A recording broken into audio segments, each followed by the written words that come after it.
खाटू श्याम जी के भजन सुनता रहता था बस लेटा लेटा, और बड़ा अच्छा लगता था जब मैं खाटू श्याम जी के भजन सुनता था। और सुनता था हारे का सहारा। और हमेशा ना एक भजन में एक बात कॉमन थी कि उसमें यही बताया जाता था कि अगर कोई भी भजन सुन के पहली बार खाटू चला जाता है, उसकी सारी मनोकामनाएं पूरी हो जाती हैं। अब यार ये बात मेरे दिल पे बैठ गई पूरी तरीके से, और मुझे विश्वास जागने लगा अंदर से कि यार अगर मैं पहली बार खाटू चला जाऊंगा तो मेरी जो कोई परेशानी है, जो भी ये कर्जे से रिलेटेड है, नौकरी नहीं लग रही, कोई भी धंधा नहीं चल रहा, तो शायद मेरी ये परेशानियां दूर हो जाएंगी। और ये सोच करके मेरा भाई बैठा हुआ था, तो मैंने उससे कहा कि चल यार खाटू चलते हैं। अब भाई खाटू जाने से पहले मैंने कहा लाओ एक बार रुपए भी तो चेक कर लूँ अकाउंट में पड़ा कितना है। भाई साहब सिर्फ 2,000 रुपए पड़े हुए थे।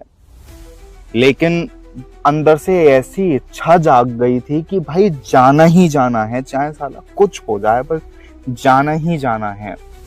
मैंने कहा चलो निकलो घर से, बस जो होगा देखा जाएगा। हम घर से निकले, दिल्ली पहुंचे। वहां पे मेरा एक दोस्त था कॉलेज का ही, तो उसके रूम पे रुके, हमने खाना वाना खाया और 5 बजे मैं निकल लिया। 5 बजे जाके 8 बजे की ट्रेन थी, और 5 बजे जाके मैं रेलवे स्टेशन पे बैठ गया। 3 घंटे भाई साहब स्टेशन पे बिल्कुल बैठा रहा।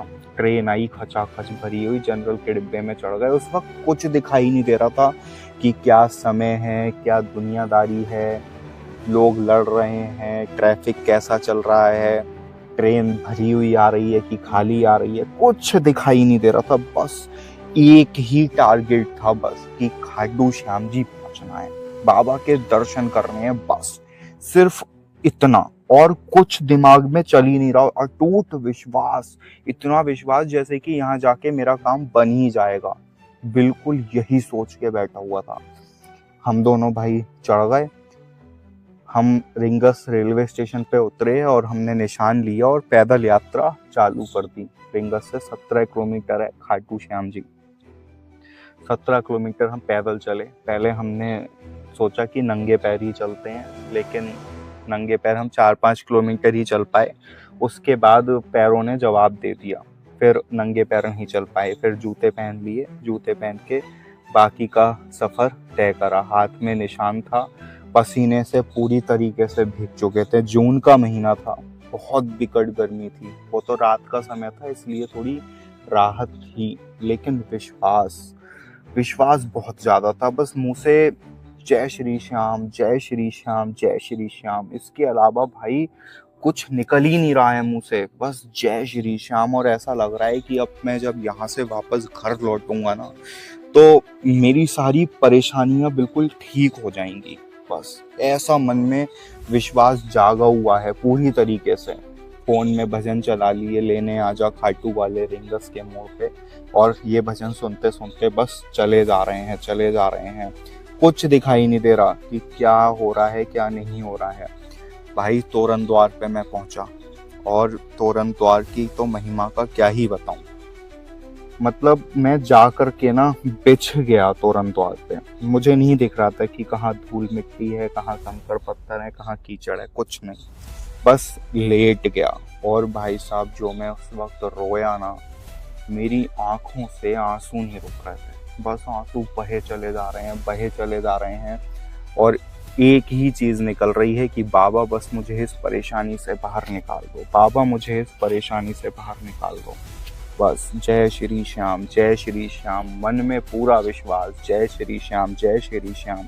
ऐसा महसूस हो रहा था कि मैं साक्षात खाटू श्याम जी से मिलने जा रहा हूँ। वो वहाँ बैठे हुए हैं, और जब मैं वहाँ पहुँचूंगा ना, तो वो मुझसे बोलेंगे कि बेटा क्या परेशानी है, और वो मेरी परेशानी को ठीक कर देंगे। बस ऐसा ही महसूस हो रहा था।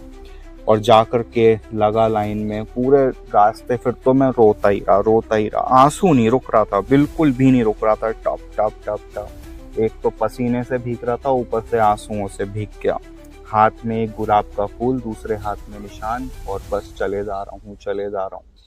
बाबा के सामने पहुंचते ही तो मेरी हालत खराब हो गई। जब बाबा को देखा, उनकी आंखों में आंखें डाली, भाई साहब, वो फीलिंग्स मैं बता नहीं सकता। वो फीलिंग्स तो अलग ही थी, एकदम अलग ही। जो चमक थी बाबा की आंखों में, ऐसा लग रहा था कि राजा साहब साक्षात बैठे हुए हैं। और बस माथा टेक लिया। मेरे पीछे बहुत भीड़ थी, लेकिन मुझे नहीं दिखाई दिया क्या भीड़ है, कौन गार्ड्स मुझे निकालेंगे। मैंने बस माथा टेकने के लिए वहाँ पर नतमस्तक हो गया। इतने में गार्ड ने धक्का मार दिया और मैं इधर साइड हो गया। मुश्किल 4 सेकंड में मैंने माथा टेक लिया, सोचो। और मैं वैसे नॉर्मली जब किसी भी मंदिर में जाता हूँ ना, तो ऐसा कभी नहीं हो पाता। मुझे बहुत हेजिटेशन होती है कि गार्ड ना निकाल दें, भीड़ कुछ कहने लग जाएगी। लेकिन उस वक्त मुझे कुछ नहीं दिख रहा था, बस मैं बाबा के सामने नतमस्तक हो गया। और ऐसा लगा कि अब घर जाकर बस सब कुछ ठीक हो ही जाएगा। और ऐसा ही हुआ। मेरी पहली यात्रा सफल हुई, घर आया। और साल भर खर्चा कैसे चला, आज अगर मैं सोचता हूँ ना, तो मुझे खुद भी नहीं पता कि कैसे चला, कहाँ से पैसा आया, कहाँ से मैंने 1 साल रोटी खाई, कैसे मैंने अपना कर्जा भी निपटा दिया, कैसे मेरी नौकरी भी लग गई थी, और कैसे आज मैं बिजनेस भी करता हूँ। ये सब 2 से 3 साल में कैसे बदलता चला गया, मुझे आज भी नहीं पता। जय श्री कृष्ण, जय श्री श्याम, राधे राधे।